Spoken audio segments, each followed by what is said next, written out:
Fengal புயல். Delta மாவட்டங்களுக்கு அதீத கனமழை அலர்ட். வங்கக்கடலில் நிலவி வரும் ஆழ்ந்த காற்றழுத்த தாழ்வு மண்டலம் இன்று புயலாக வலுப்பெற உள்ளது. இந்த புயலுக்கு சவுதி அரேபியா பரிந்துரைத்த ஃபெங்கல் என்ற பெயர் வைக்கப்படுகிறது. இதன் காரணமாக தமிழகத்தில் கனமழை வெளுத்து வாங்கி வருகிறது. சென்னையிலும் கனமழை கொட்டி தீர்த்து வருகிறது.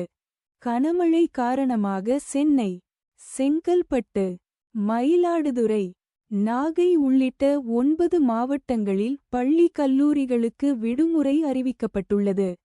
இப்புயல் சின்னம் அடுத்த 6 மணி நேரத்தில் #ஃபெங்கல் புயலாக மாறுகிறது என்றும் டெல்டா மாவட்டங்களில் அதீத மழைக்கான அலர்ட் தொடரும் என்றும் பதிவிட்டுள்ளார்.